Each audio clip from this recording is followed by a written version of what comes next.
हाँ, तो हम लोग कल काम करते हैं, हम लोग ये देख रहे थे कि अगर जो ऑब्जेक्ट जो होगा, अगर हम लोग उसको किसी मीडियम में रखेंगे, तो जब हम उसको ऊपर से व्यू करते हैं, तो हमें कुछ डिस्टेंस ऊपर नज़र आती है। मतलब कि अगर तुम एक बकेट ले लो, उस बकेट के नीचे में एक कॉइन डाल दो, ठीक है? अब तुम ऊपर से उस कॉइन के व्यू कर रहे हो, तो वो ना उसमें ऊपर उठी हुई नज़र आती है। जो वो डिस्टेंस ऊपर उठी है ना फ्रॉम द सरफेस, उसी को अपरेंट डेप्थ कहते हैं। तो हमने अपरेंट डेप्थ का फॉर्मूला क्या पढ़ा था? अपरेंट डेप्थ का एक फॉर्मूला पढ़ा था, d d dash is equal to d by mu, है ना? तो तुमने ये फॉर्मूला पढ़ा था। ये वाला कब कब लगाना था? जब हमारी कहाँ पे हो, डेंसर मीडियम में हो, when object in denser medium. और एक और फॉर्मूला हमने पढ़ा था, d dash is equal to mu times of d। ये वाला फॉर्मूला कब लगाना है हमें? ये वाला फॉर्मूला कब लगाना है हमें? जब जब ऑब्जेक्ट जब कहाँ पे हो, कहाँ पे हो, रेनल मीडियम पे। उत्तर प्लीज कर आवाज अच्छे से नहीं। तो आप देखो, ये क्वेश्चन जो था, a spot is placed on the bottom of the slab, the spot is viewed।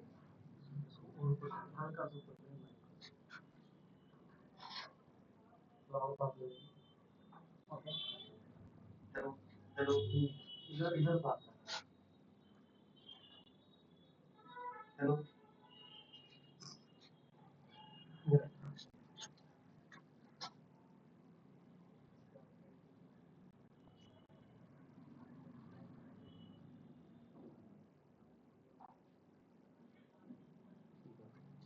Hello hello. अब देखो, हमने इस क्वेश्चन को, सबसे पहले इस क्वेश्चन को देख लेते हैं। A spot is placed on the bottom of the slab, तो जैसे जैसे ये बोल रहा है ना वैसे ऐसा कर लेते हैं, ठीक है? A spot is placed on the bottom of the slab, एक स्पॉट है जो कहाँ पे है, बॉटम है, कहाँ पे, स्लैब के बॉटम पे, ठीक है? तो spot is view vertically from the top, spot को कहाँ से देख रहे हैं, टॉप से देख रहे हैं, ठीक है? टॉप से देख रहे हैं, when it seems to be raised by 2 centimetre. हम जो इसको देख रहे हैं ना, ये हमें ऐसा लग रहा है कि ये कितना ऊपर उठ चुका है, शिफ्ट कितनी हुई है, 2 सेंटीमीटर शिफ्ट हुई है, ठीक है? 2 सेंटीमीटर शिफ्ट हुई है। Find the height of this slab, हमें ये हाइट को क्या करना था, फाइंड करना था। हमें ये डिस्टेंस दिया हुआ है, ये स्लैब का डिस्टेंस कितना है, bottom of the slab of reflecting index इतना। अच्छा, हमें ये डिस्टेंस को हमें फाइंड करना है, डी को हमें फाइंड करना है। अच्छा, अब देखो, हमें एक फॉर्मूला पता है शिफ्ट का, क्या होता है, डी माइनस डी डैश होता है फॉर्मूला। पूरी हाइट ये इतनी, बॉटम से टॉप नीचे तक इतनी, यहाँ पे थी एक्चुअल हाइट तो उसकी ये थी। शिफ्ट कितनी होगी वो, डी डैश यहाँ से होगी सरफेस से, शिफ्ट कितनी हुई, डी माइनस डी डैश, पूरा है डी माइनस डी डैश, ठीक है? ये इतना शिफ्ट कर गया, डी की जगह पे डी रखते हैं, और डी डैश का मैंने बताया था, D dash is equal to कितना होता है, डी बाय म्यू माइनस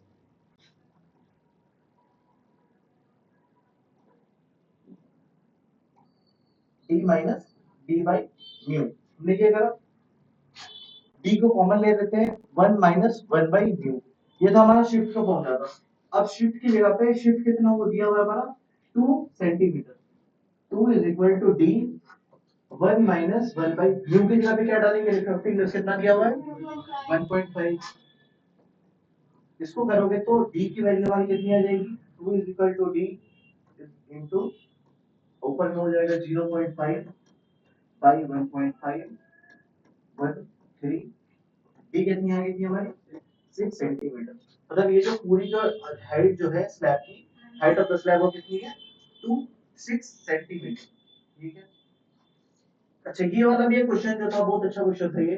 अब microscope is focus on a mark on a piece of the paper, ठीक है? एक पेपर रखा हुआ है मेरे पास, ठीक है? उस पे एक मार्क है, मान लो कि यहाँ पे कोई स्पॉट है, उस स्पॉट को हम क्या देख रहे हैं, on a piece of the paper, and then glass of slab of thickness 3 centimetre and refractive index 1.5 is placed over the mark.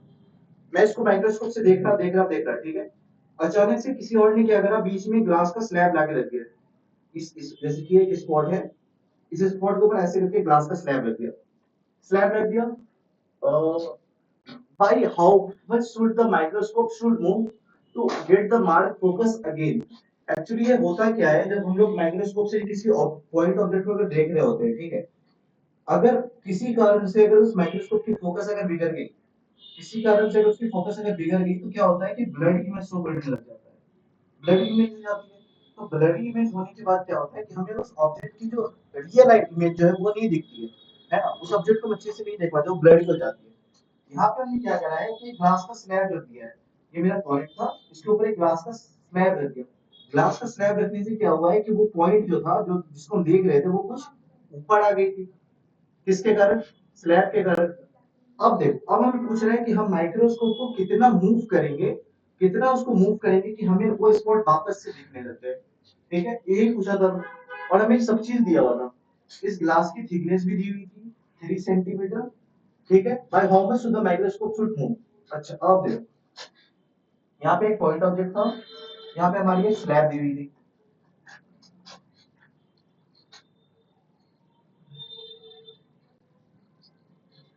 यहाँ पे हमारी एक स्लैब दी हुई थी, यहाँ पे एक पॉइंट ऑब्जेक्ट था, पॉइंट ऑब्जेक्ट था। और इस स्लैब की थिकनेस कितनी थी? 3 सेंटीमीटर। ठीक है, 3 centimetre.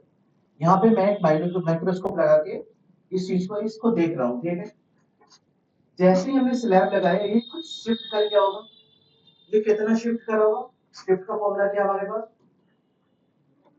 D 1 minus 1 by mu. D के जगह पे हम इसकी थिकनेस, स्लैश की थिकनेस डालेंगे 3, 1 माइनस 1 बाई म्यू की जगह पे क्या डालेंगे? 1.5। कितना हो जाएगा? 3 इंटू 0.5 बाई 1.5, 1 बाई 3, 15 इज 1.5 ही है ना। अच्छा, थिकनेस तो 6 दी हुई है ना, थिकनेस कितनी है? Focus on the mark of the paper, how much with the thickness. Glass of thickness, हाँ, ग्लास की थिकनेस 3 सेंटीमीटर ही है। तो हमारी ये कितनी आ गई? शिफ्ट कितनी आ गई? 1 सेंटीमीटर आ गई। 3 से 3 कट गया, 1 आ गई, 1 सेंटीमीटर आ गई। मतलब ये पॉइंट कितना ऊपर उठ चुका होगा? 1 सेंटीमीटर ऊपर उठ चुका होगा। अब हमें इस पॉइंट को वापस से देखना है, तो हमें माइक्रोस्कोप पे क्या करना पड़ेगा? 1 सेंटीमीटर अप करना पड़ेगा। इसको 1 सेंटीमीटर ऊपर हुआ, इसको फिर से भी 1 सेंटीमीटर अगर ऊपर करेंगे तो हमें ऑब्जेक्ट क्या होगा? फिर से दिखने लग जाएगा। यही क्वेश्चन था ये हो गया। अच्छा, एक एक होमवर्क क्वेश्चन कौन सा था? ये वाला था। A air bubble in a glass slab of refracting index 1.5, 5 centimeter deep when is viewed from one side of the surface and 3 centimeter deep when is viewed from other side of the surface। इसमें क्या बोल रहा है? एक हमारे पास slab है, ठीक है, एक स्लैब है, उसमें मेरे पास बीच में कहीं पे एयर बबल बन गई है। क्या बन गई है? एयर की बबल बन गई है, एयर की बबल बन गई है। और इस ग्लास की जो रिफ्रैक्टिव इंडेक्स जो है वो हमारे पास दिया हुआ है 1.5 दिया हुआ है। ठीक है, इस 5 centimetre deep when is view from one side, इसको जब हम इधर से देख रहे हैं, इधर से जब मैं इसको देख रहा हूं, तो ये कितनी डीप है? 5 सेंटीमीटर डीप है। ठीक है, अच्छा, क्या ये रियल डेप्थ है या एपरेंट डेप्थ है? हाँ, एपरेंट डेप्थ है, क्योंकि ये इसकी रियल हाइट नहीं है। रियल इस पॉइंट जो यहाँ पे बबल है उसकी रियल हाइट यहाँ पे नहीं है, रियल डेप्थ ये नहीं है। वो होगा तो कहीं यहाँ पे होगा, बट ग्लास स्लैब के कारण वो कहाँ बन रहा है? थोड़ा सा आगे बन रहा है, क्योंकि वो थोड़ा सा शिफ्ट हो चुका है। क्या हो चुका है? शिफ्ट हो चुका है। अच्छा, तो ये इसकी क्या है? एपरेंट डेप्थ है। तो रियल डेप्थ हम लोग निकाल सकते हैं। रियल डेप्थ का फॉर्मूला क्या होगा? क्या होगा? d dash is equal to d by mu होता है हमारे पास। हमारे पास d dash कितना दिया हुआ है यहाँ पे पहले वाले केस में? 5 सेंटीमीटर। 5 इंटू म्यू मेरे पास कितना है? 1.5, 1.5 is equal to D. D मेरे पास कितनी आ गई? 7.5 सेंटीमीटर। मतलब कि जब हम इस तरफ से देख रहे हैं तो हमें दिखता वो 5 पे रही है, बट एक्चुअली वो है कहाँ पे? 7.5 पे। एक्चुअली वो है कहाँ पे? 7.5 पे। ये पहला वाला केस हो गया। पहले हमने उधर से देख लिया, अब हम इसको इस तरफ से देख रहे हैं। ठीक है, पहला वाला केस का तो खत्म कर दिया। 5 centimetre deep when is view from one side and 3 centimetre deep when is view from other side. अब मैं इसको इधर से देख रहा हूँ, मैं इसको यहाँ से देख रहा हूँ, तो ये मुझे दिख कहाँ पे रहा है? वो बबल कहाँ पे दिख रहा है? 3 सेंटीमीटर पे दिख रहा है। क्या इसकी रियल डेप्थ है? नहीं, इसकी अपरेंट डेप्थ है, हमें दिख वहां पे रही है, बट एक्चुअली वहां पे है नहीं। तो यहाँ पे क्या होगा? यहाँ पे फिर हम लोग उसकी रियल डेप्थ फाइंड कर लेते हैं। रियल डेप्थ क्या होगा? d dash is equal to d by mu। d मेरा रियल डेप्थ कितना होगा? d dash into mu। d dash वाली कितनी होगी इस केस में? 3 सेंटीमीटर। 3 into 1.5, 1.5 क्यों लिया? क्योंकि रिफ्रैक्टिव इंडेक्स कितनी है? 1.5 है। कितना हो गया? 4.5 सेंटीमीटर। एक तरफ से डिस्टेंस 7.5 आ गया, एक तरफ से 4.5 आ गया। अब हमें क्या बताना था? इस ग्लास स्लैब की थिकनेस टोटल कितनी है? 7.5 प्लस 4.5 कितना हो जाएगा? 7.5 प्लस 4.5 12.0 सेंटीमीटर। ठीक है, इसको करने का एक शॉर्टकट भी था जो बस इसी केस में लगाएंगे, जो क्या था? Mu is equal to real depth upon apparent depth. इसमें क्या करना है? एपरेंट डेप्थ सबको ऐड कर लेना है। यहाँ पे एपरेंट डेप्थ कितना है? यहाँ पे कितना है? 5 प्लस 3 को ऐड कर दो। म्यू की जगह पे म्यू की वैल्यू पुट करते हैं 1.5 is equal to RD. Real depth apparent depth कितनी होगी? 5 प्लस 3 8। ठीक है, रियल डेप्थ कितनी आ जाएगी? 12.0 सेंटीमीटर आ जाएगी। इक्वेशन तो इक्वेशन लास्ट था। अब देखो, अच्छा कल का स्लाइड रिकॉर्ड भी नहीं हुआ। अच्छा, अब हमें बात करना है शिफ्ट फ्रॉम द क्लास। अब हम, अच्छा हमारा एक और चीज छूट गया था, वो क्या हमारा? ये देखो, अब देखो पहले केस में हमने क्या करा था ना? पहला केस मेरा क्या था? हमने क्या कर रहे थे? हम एक ग्लास का स्लैब ले रहे थे, हमें ग्लास का स्लैब ले रहे थे, उसके नीचे में हमारा कहीं पे पॉइंट ऑब्जेक्ट था, उस ग्लास की रिफ्रैक्टिव इंडेक्स ब्लू कुछ एक्स ब्लू थी, और जब हम उसको देख रहे थे तो वो कुछ हाइट ऊपर चली जा रही थी। अब इस केस में हमें क्या करना है? हम तीन अलग अलग, तीन या फिर चार या फिर पांच या फिर 10, कितना भी रिफ्रैक्टिव इंडेक्स ले रहे हैं, सब अलग अलग ले रहे हैं। जैसे कि मेरे पास एक बाल्टी है, ये मान लो मेरे पास एक बकेट है, ठीक है, बकेट है। मैंने क्या करा? इमिसिबल लिक्विड, इमिसिबल लिक्विड मतलब जो मिलती नहीं है, ठीक है, इमिसिबल लिक्विड को, इसकी अलग अलग डेंसिटी है। मान लो कि इसकी डेंसिटी, ऑप्टिकल डेंसिटी इसकी म्यू3 है, ऑप्टिकल डेंसिटी इसकी म्यू3 है, इसकी ऑप्टिकल डेंसिटी म्यू2 है, इसकी ऑप्टिकल डेंसिटी म्यू1 है। इसकी थिकनेस कुछ मान लो d3 है, इसकी थिकनेस जो है कुछ मान लो d2 है, और इसकी थिकनेस जो है कुछ मान लो d1 है। ठीक है, हमें ये चीज कर लेनी है। ये चीज मैंने कर लिया। अब मैं ऊपर से ना इस बकेट के डेप्थ को देख रहा हूँ। बकेट का डेप्थ मतलब कि बकेट का बेस, मैं उस बकेट का बेस को देख रहा हूँ। वो बेस क्या होगा? हमें कुछ ऊपर नजर आएगा, और वो कितना हमें ऊपर नजर आएगा? अगर यहाँ पे बस एक ही लिक्विड अगर रहता, एक ही लिक्विड रहता, मान लो कि यहाँ पे बस अगर एक म्यू ही का ऑप्टिकल डेंसिटी रहता, और उसका डेप्थ अगर कुछ मान लो d4 रहता, तो हम सीधा बता लेते कि हमारे पास रियल एपरेंट डेप्थ जो होगी वो कितनी होगी, उसका कोई d हो जाता और d4 हो जाता। अगर ऐसा केस रहता, तो अगर पूरी हाइट अगर d रहती और उसमें बस एक ही टाइप, एक ही ऑप्टिकल डेंसिटी की अगर उसमें फ्लूइड रहती, तो रियल डेप्थ हम बता देते हैं कि क्या होगा? d बाई म्यू होगा। अब इधर से आपका बकेट का बेस जो है वो निकल जाएगा। बट इस केस में क्या है? तीनों अलग अलग ऑप्टिकल डेंसिटी की फ्लूइड हमने लिया है, और तीनों अलग अलग डिस्टेंस पे रखा है। पहला d3 है, d4 है, मतलब कि पहले को मैंने 4 लीटर डाल दिया, दूसरे को मैंने 3 लीटर डाल दिया, चौथे को मैंने 1 लीटर डाल दिया, तो सबकी हाइट ऑक्यूपाई कितनी होगी? अलग अलग होगी, अलग अलग होगी। तो इस केस में एपरेंट डेप्थ जो है, मतलब बेस ऑफ द बॉटम, वो कितनी होगी? तो एपरेंट डेप्थ का हमारा फॉर्मूला इस केस में होता है d apparent is equal to d1 by mu plus d2 by mu plus d3 by mu. ठीक है, ये क्या होता है? d1 by mu1, d dash क्या होता है? d1 by mu1, d2 by mu2 plus dt by dt। अगर चार लिक्विड रहे तब क्या करेंगे? चौथा वाला ऐड कर देंगे, d4 by mu4, d4 by mu4। पांचवा लिक्विड रहे तो d5 by mu5। जितना रहे वो डाल देना बस इस फॉर्मूला में। इसको कंपोजिट केस भी कहते हैं। वो वाला सिंगल केस था, वो वाला कंपोजिट केस होगा, समझ लो। ठीक है, चलो अच्छा ऊपर से अब देखो, अब इसमें क्वेश्चन कर लेते हैं, ठीक है। ये क्वेश्चन इस पे क्या था? क्वेश्चन इसमें क्या था?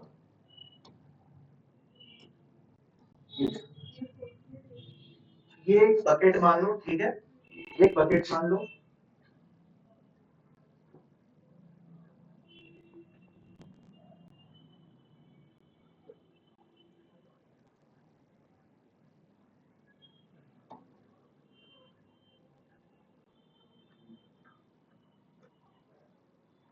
ठीक है, ये बकेट मान लो, और इस बकेट में मैंने क्या करा? तीन अलग अलग भागों पे मैंने तीन क्या क्या करा? तीन अलग अलग भागों पे तीन अलग अलग टाइप की डिफरेंट ऑप्टिकल डेंसिटीज की मैंने क्या करी? हमने अलग अलग ऑप्टिकल डेंसिटी की फ्लूइड ले ली। इस फ्लूइड का जो रिफ्रैक्टिव इंडेक्स जो है, जो सबसे नीचे पे है, उसका है, उसका कितना है 4/3, इसका है 4/3, इसका म्यू कितना है 4/3 दिया हुआ है।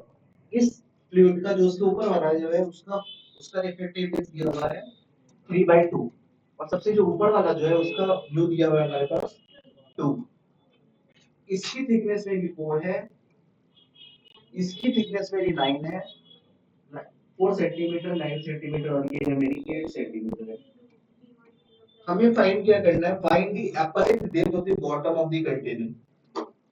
ये क्वेश्चन में क्या फाइंड करना है, find the apparent depth of the bottom of the container.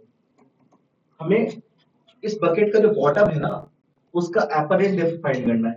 इस अच्छा एक बात बताओ, इसकी रियल डेप्थ कितनी होगी बॉटम की? 8, 8 9 17, 17 21। इसकी रियल डेप्थ जो क्या होगी 21 होगी। बट इस पे हमने 3 इमिसिबल लिक्विड डाल दिया है, तो बकेट का बेस क्या होगा, थोड़ा ऊपर चला जाएगा, मतलब इसकी अपरेंट डेप्थ जो होगी वो कितनी होगी, 21 से कम हो सकती है। पहले हम लोग देख लेते हैं कितना कम होगा या ज्यादा होगा। अब देखो अपरेंट डेप्थ का मैंने फॉर्मूला पढ़ा था, क्या था, d1/u1 plus d2/u2 plus d3/u3। इस केस में हमें तीन की जरूरत है क्योंकि हमारे पास तीन ही डिफरेंशियल लिख दिया हुआ है। d1 की जगह पे क्या लिखेंगे 4 सेंटीमीटर, और mu1 कितना है मेरा 2, ठीक है। d2 मेरा कितना है 9, अब u2 कितना है 3/2 प्लस d3 मेरा कितना है 8, और mu3 मेरा कितना है 4/3। तो डी अपरेंट अगर तुम यहाँ पे फाइंड करोगे तो सॉल्व कर लेना, ठीक है। इसका जो वैल्यू आ जाएगा वो आएगा 14 सेंटीमीटर, 14 सेंटीमीटर आ जाएगा। इसको सॉल्व कर लेना बस, ठीक है। इसको सॉल्व करोगे तो कितना आएगा 14 सेंटीमीटर। रियल डेप्थ कितनी आई थी हमारी, रियल डेप्थ कितनी आई थी 21, अपरेंट डेप्थ कितनी आ गई 14। मतलब ये हमें बकेट जितना बड़ा होगा ना उससे छोटा हमें नजर आएगा। बकेट का डेप्थ में लगेगा कह रही है तो 14 ही है, बट एक्चुअली में था वो कितना 21 था। तो इस पे ही एक क्वेश्चन था, ठीक है। एक होमवर्क क्वेश्चन ले लो, एक होमवर्क क्वेश्चन ले लो। एक होमवर्क क्वेश्चन ये है, ये एक बकेट है, ये बकेट है,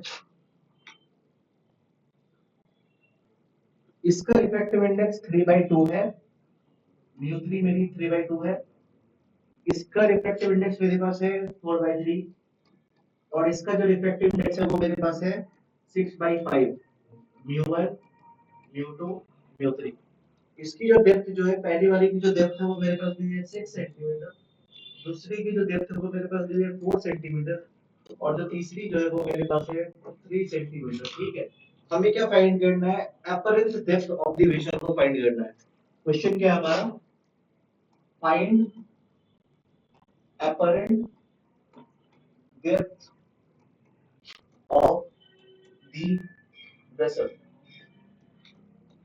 इस वेसल की अपरेंट डेप्थ फाइंड करनी है। और मैंने ये भी क्वेश्चन जो कराया उसमें जितने भी क्वेश्चन करा रहा हूँ सारे पीवाईक्यूज है, मतलब कि मैं कुछ क्वेश्चन खुद से बना के नहीं डाला, वो क्वेश्चन वही है जो एग्जाम्स में ऑलरेडी पूछे जा चुके हैं, ठीक है। ये वाला क्वेश्चन भी उनमें से एक है जो एग्जाम में पूछे गए। अब देखो लिख लिया, देख लो क्या हुआ? कुछ नहीं।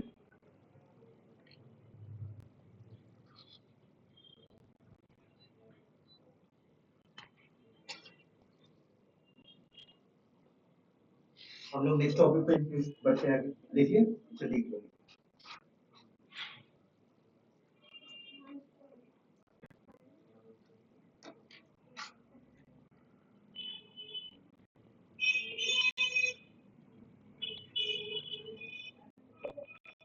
हो गया, apparent depth of the vessel, vessel मान लो या कंटेनर मान लो या उसको बकेट मान लो, हो गया। अब चलो, अब हम लोग नेक्स्ट टॉपिक पे इंक्रीज करते हैं, बढ़ते हैं। जो टॉपिक हमें, जो हमारे टॉपिक जो क्या है उसको कहते हैं shift through a glass slab, shift through a glass slab. ये हमारी टॉपिक है, ठीक है। नेक्स्ट टॉपिक है, अब देखो, ये हमने ग्लास स्लैब बनाया, ठीक है। ये हमने ग्लास स्लैब बनाया,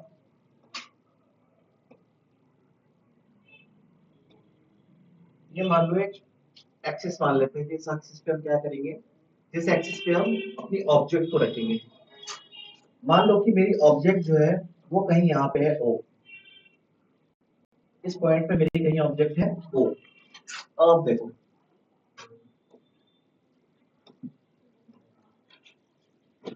ऑब्जेक्ट से क्या आएगी, एक रे आएगी, एक रे आ गई, एक रे आ गई। एक और चीज जो है, इसकी जो स्लैब की जो थिकनेस जो है वो हमारे पास दी हुई है टी। थिकनेस जो है स्लैब कितनी मोटी है वो मेरे पास क्या दी हुई है, टी दी हुई है, ठीक है। टी दी हुई है, और मैं इसको इधर से व्यू कर रहा हूँ, मैं इसको यहाँ से व्यू कर रहा हूँ। मैं इस ऑब्जेक्ट को ना स्लैब के पीछे से देख रहा हूँ, ठीक है। ये मेरे बीच में स्लैब आ गया, मतलब कि मेरा टैब उधर है, बीच में स्लैब आ गया, ठीक है। स्लैब के कारण क्या होगा, ये टैब एक्चुअली होगा तो यहाँ पे, बट एक्चुअली नजर कहाँ आएगा, और आगे नजर आएगा। उसी को कहते हैं shift through a glass slab. उसका पहले हम लोग रे डायग्राम बना लेते हैं, उसके बाद उसके फॉर्मूला पे आगे बढ़ते हैं। अब देखो, इस सरफेस पे हमने एक नॉर्मल बना लिया था पहले, हमने नॉर्मल बना लिया। अब देखो, ऑब्जेक्ट से रे ऑफ लाइट आई, ये कौन सा मीडियम है, रेयरर मीडियम है। ये कब लगाना है, जब ऑब्जेक्ट कहां पे रखी हो, रेयरर मीडियम पे रखी हो, ठीक है। ऑब्जेक्ट कहां पे, रेयरर मीडियम पे। ये कौन सा मीडियम है, डेंसर मीडियम है। डेंसर मीडियम है तो रे ऑफ लाइट किस तरह बेंड करेगी, towards the normal. Ray of light जो है टुवर्ड्स द नॉर्मल बेंड होगी, ठीक है। Ray of light towards the normal bend होगी, ठीक है। रे ऑफ लाइट को चले तो इधर जाना चाहिए था, but because of this glass slab, because of this glass slab वो क्या हो गया, थोड़ा शिफ्ट कर गया, रुक नहीं गया, शिफ्ट कर गया, मतलब कि बेंड कर गया। उसको आना तो उधर से नहीं चाहिए था, बट एक्चुअली क्या हो गया, वो उधर से आने लगी, ठीक है। अब देखो, शिफ्ट हो गया। अब फिर से, ये क्या था मीडियम, रेयरर मीडियम था। ये मीडियम मेरी एयर है, एयर। इस स्लैब का कुछ रिफ्रैक्टिव इंडेक्स मान लो म्यू, ठीक है। अब देखो, अब रे ऑफ लाइट कहां पे है, डेंसर मीडियम पे है। अब रे ऑफ लाइट कहां पे, डेंसर मीडियम पे है। अब ये डेंसर से कहां जाएगी, अब ये रे ऑफ लाइट बाहर भी तो निकलेगी ना, रे ऑफ लाइट बाहर निकलेगी। इस सरफेस पे भी एक नॉर्मल बना लेते हैं,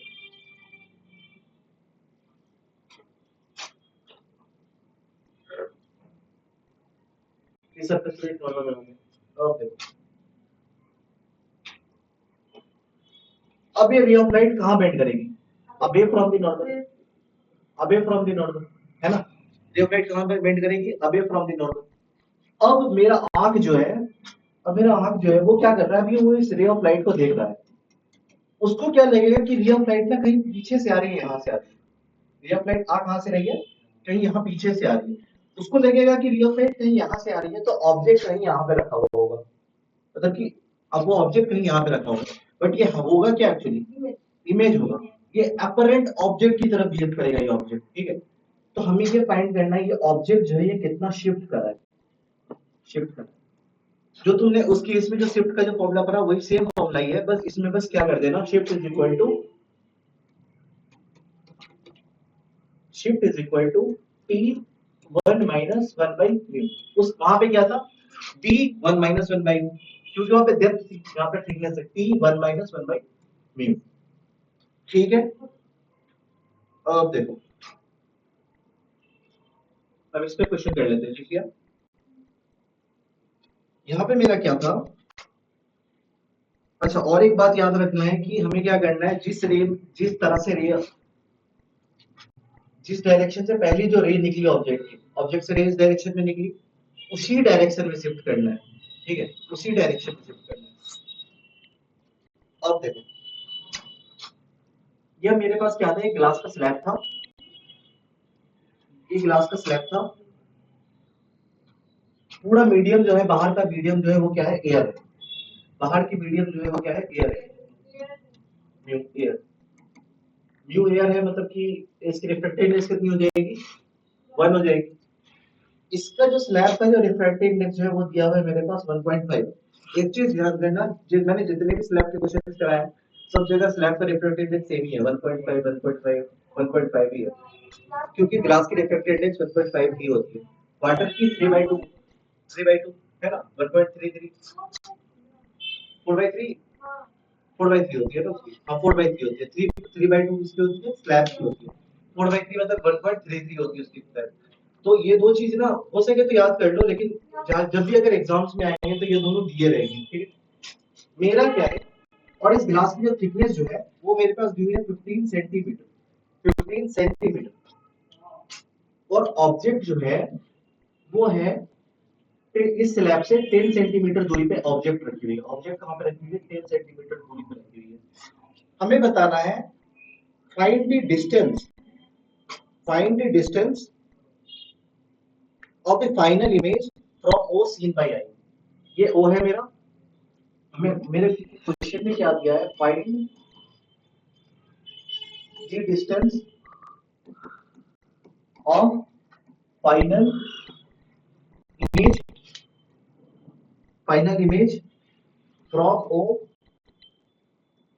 final image from O seen by I. O से फाइनल इमेज कहां पे बनेगा, ओ से फाइनल इमेज कहां पे बनेगा, ट्राई करना है। 5 पे, 5 पे बनेगा, 5 ओ से कहां पे, लेफ्ट ऑफ 5 या राइट ऑफ 5, लेफ्ट ऑफ 5, ठीक। सॉल्व कर दो। शिफ्ट का मेरे पास फॉर्मूला क्या था, टी 1 माइनस 1 बाई म्यू। और मैंने ये क्या बताया, रे ऑफ लाइट जिस डायरेक्शन से आ रही है इसके बाद ये कुछ ऐसे बेंड कर जाएगी, टुवर्ड्स द नॉर्मल बेंड कर जाएगी, और फिर ये अभी ऑफ द नॉर्मल बेंड कर जाएगी, अभी फ्रॉम द नॉर्मल बेंड कर जाएगी। इसका अगर रे डायग्राम बनाए तो रे ऑफ लाइट क्या होगा, कुछ नॉर्मल की तरफ बेंड कर जाएगी। अब देखो ये नॉर्मल है, अभी अभी फ्रॉम द नॉर्मल बेंड कर जाएगी, अभी फ्रॉम द नॉर्मल बेंड कर जाएगी। ये रे ऑफ लाइट हमें लगेगा कहां से, कहीं इधर से आ रही है ना। शिफ्ट का हमारे पास फॉर्मूला क्या है, टी 1 माइनस 1 बाई यू।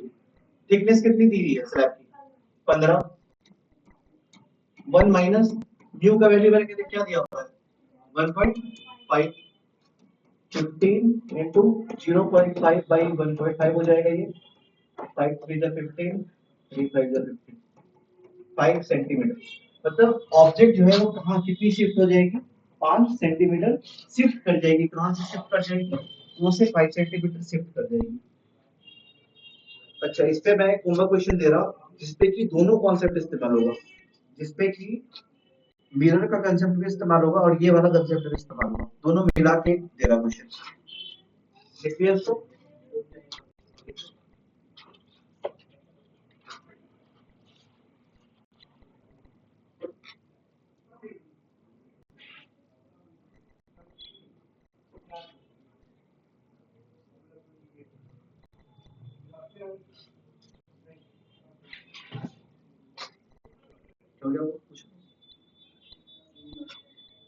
कहाँ पे है, scene by I, scene by I, क्योंकि मैं इधर से आई से देख रहा हूँ ना, मैं यहाँ से आई से देख रहा हूँ, हमें बताने की फाइनल इमेज ओ से कहाँ पे बनेगी, जो कि मैं अपने आंखों से देखूंगा फ्रॉम दी आई।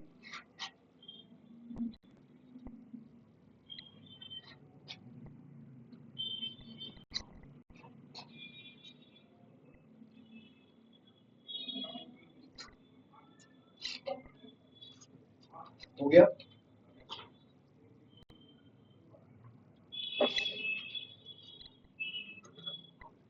और होमवर्क क्वेश्चन, होमवर्क क्वेश्चन मेरे पास क्या है, a point object, a point, question मेरे साथ साथ देख लेना, ठीक है। A point object, a point object O is placed, O is placed in front of concave mirror, in front of concave mirror, in front of concave mirror of focal length of f, focal length is equal to 10 centimeter, और focal length 10 centimetre और glass of refractive index 3/2 और glass of refractive index 3/2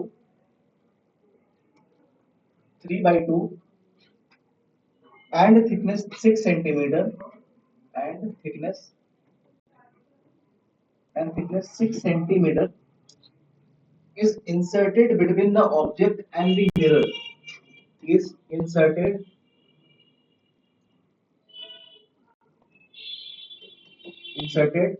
between the object and the mirror. Find the position of final image. Find the position. Find the position of final. Find the position of final image. 6 centimeter is inserted. Position of the final image. Concave mirror जिसका focal length 10 centimeter है. Find the position of final image when the distance x is shown 5 centimeter. When the distance x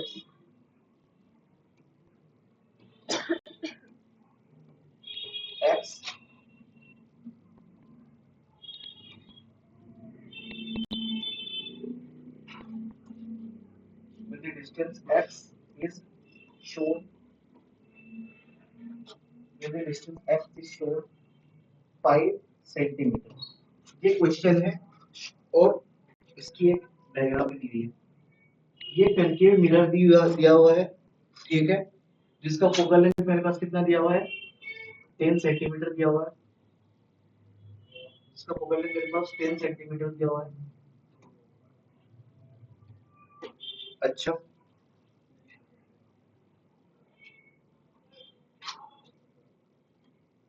यहाँ पे एक glass का slab है. ये वाला जो डिस्टेंस तो x का बात किया है वो है मेरे पास x is equal to 5 centimetre मेरे पास दिया हुआ है. ऑब्जेक्ट जो है वो प्रिंसिपल एक्सिस में फ्रॉम द पोल. ऑब्जेक्ट यहाँ पे है. ऑब्जेक्ट कहाँ पे है 32 सेंटीमीटर है.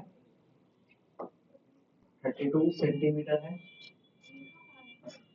हाँ, रे डायग्राम में दिया हुआ था ये रे डायग्राम में दी हुई है. ऑब्जेक्ट जो 32 सेंटीमीटर पे है और ग्लास की जो थिकनेस जो है वो 6 सेंटीमीटर है. ग्लास की जो थिकनेस है वो 6 सेंटीमीटर है. यहाँ पे एक ऑब्जेक्ट है. अब देखो मैं क्वेश्चन समझा दे रहा हूँ. क्वेश्चन क्या है, a point object O is placed in front of a concave mirror. एक पॉइंट O पॉइंट पे एक ऑब्जेक्ट है जो कि कहाँ पे कनकेव मिरर के सामने में प्लेस किया गया है. ठीक है, प्लेस करा. और इस मिरर की जो फोकल लेंथ है, ये जो कनकेव मिरर जो है इसका जो फोकल लेंथ है वो मेरे पास कितना दिया हुआ है 10 सेंटीमीटर मेरा दिया हुआ है. एक glass of refractive index 3/2 and thickness 6 centimeter is inserted between the object and the mirror. यहाँ पे एक ऑब्जेक्ट था, यहाँ पे मिरर था. बीच में मैंने क्या करा, एक ग्लास का स्लैब डाल दिया जिसका थिकनेस 6 सेंटीमीटर था और उसकी रिफ्रैक्टिव इंडेक्स 3/2 थी. उसको मैंने इंसर्ट कर दिया किसके बीच में, ऑब्जेक्ट और मिरर के बीच में. अब मुझे क्या बोल रहा है, find the position of the final image when. हमें बताना है कि ऑब्जेक्ट की जो फाइनल इमेज जो है क्योंकि ऑब्जेक्ट है सामने में मिरर है, मिरर क्या करेगा, इसका ऑब्जेक्ट का इमेज बनाएगा. Find the position of the final image if distance x is shown 5 centimetre. ये जो डिस्टेंस है x जो है 5 सेंटीमीटर दी हुई है, थिकनेस 6 सेंटीमीटर है और ऑब्जेक्ट कितनी दूर है 32 सेंटीमीटर है. हमें क्या फाइंड करना है, फाइंड द फाइनल इमेज. हमें v फाइंड करना है. v फाइनली कहां पे करेंगे, ठीक है. होमवर्क क्वेश्चन इसको सोच के करना है, ठीक है, क्योंकि इसमें दोनों कॉन्सेप्ट है. Shift through the glass slab भी है, प्लस इसमें क्या है, एक हिंट दे दो. हिंट दे दो, देखो हिंट. आप देखो हिंट क्या है इसमें. ये ऑब्जेक्ट है, ऑब्जेक्ट है. ऑब्जेक्ट से हम लोग क्या करते हैं, रे निकालते हैं. तो ऑब्जेक्ट से रे निकलेगी. रे कहां पे ट्रेवल करेगी, रे कुछ यहां पे ट्रेवल करेगी. पैरेलल करने के बाद ये यहाँ से आती रहेगी, तो हमें ऑब्जेक्ट दिखेगा कहाँ पे एक्चुअली, वो कहीं कुछ शिफ्ट हो गया रहेगा, कुछ शिफ्ट हो गया रहेगा। तो मिरर के लिए ऑब्जेक्ट ऐसे तो 32 पे है, but due to the glass slab वो जो डिस्टेंस जो है वो कुछ और हो जाएगी, उसकी यू जो है कुछ और आ जाएगी, ठीक है, यू उसकी कुछ और हो जाएगी। अब क्या होगा, अभी मिरर जो है उसका एक इमेज बनाएगा। अगर इमेज बनाया, अगर वो 5 सेंटीमीटर के अगर अंदर अंदर तक है, तो कोई शिफ्टिंग रे की शिफ्टिंग नहीं होगी। मतलब कि अगर इमेज अगर यहाँ पे बना दिया तो कोई रे की शिफ्टिंग नहीं होगी, क्योंकि बीच में कोई ग्लास स्लैब नहीं है। बट अगर बता रही है, अगर इमेज बन गया मेरा 5 ये है, 6 ये है, 6 5 ये है, मान लो कि मेरी इमेज नहीं 14 पे बन रही है, 14 पे बन रही है, अगर इमेज भी 14 पे बन रही है मिरर से, तो ये ग्लास स्लैब क्या करेगा, रे जो आएगा फिर उसको शिफ्ट करा देगा, और ये क्या करेगा, फिर से उसको शिफ्ट कर। ये मैं केस बता रहा हूँ, कौन कौन सा केस है। पहला ऑब्जेक्ट मेरा यहाँ पे है, ऑब्जेक्ट क्या होगा, ऑब्जेक्ट के सामने एक कनकेव मिरर है, उसके बीच में ग्लास का स्लैब लगा दिया। ग्लास का स्लैब लगाने से क्या होगा, ऑब्जेक्ट जहां पे होगी वहां से वो दिखेगी नहीं, वो शिफ्ट हो जाएगी, तो उसकी रियल व्यू कुछ और आएगी, कुछ डिफरेंट आएगी उसकी रियल व्यू। उसकी रियल व्यू कुछ और आने के बाद फिर हम लोग मिरर फॉर्मूला लगा देंगे, म्यू है डिवाइडेड बाय म्यू माइनस है, जिससे मेरा v आ जाएगा। जब मेरा v आ जाएगा तो हमें v अगर मेरा 5 से छोटा है, 5 से छोटा मतलब ग्लास स्लैब की इधर ही इमेज बन जा रही है, अगर इधर ही इमेज बन जा रही है तो फिर उसका कोई शिफ्टिंग नहीं होगा, उस इमेज का कोई शिफ्टिंग नहीं होगा। अगर मान लो कि अगर इमेज जो है 12 पे बन गया, अगर वो 12 पे बन गया कि 12 के बीच में क्या आ गया, एक ग्लास का स्लैब आ गया, तो इमेज 12 पे बनना चाहिए था, लेकिन वो बनेगा कहाँ पे, 12 प्लस शिफ्ट, जो शिफ्ट वो ग्लास का प्लेन ग्लास जो करेगा, जो ग्लास स्लैब करेगा। ठीक है, समझ में आ गया क्वेश्चन, हिंट दे दिया, हिंट है एकदम पूरा क्वेश्चन। अगर जैसे जैसा मैंने बनाया बताया वैसे वैसे अगर करोगे तो मुश्किल से मुश्किल it take minimum 1 minute. Okay, अब देखो, अब हम लोग बात करेंगे नेक्स्ट टॉपिक पे, जो कि हमारा क्या है, lateral displacement through a glass slab. जो क्या हमारा लैटरल डिस्प्लेसमेंट, वो क्वेश्चन था उसको सॉल्व करना है। Lateral displacement through a glass slab, ये मेरा नेक्स्ट टॉपिक है। इससे पहले क्या पढ़ा, इससे पहले हमने क्या पढ़ा, shift through a glass slab. अब हम बात करेंगे lateral displacement through a glass slab.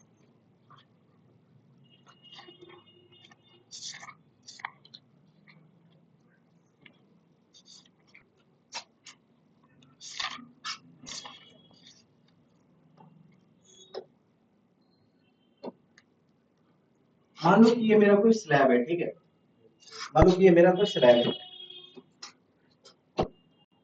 ये मैंने स्लैब का नॉर्मल बना दिया, ठीक है, ये मैंने स्लैब का नॉर्मल बना दिया। इधर से एक रे ऑफ लाइट आ रही है, इधर से एक रे ऑफ लाइट आ रही है, ये कौन सा रे हो गया, इंसिडेंट रे हो गया।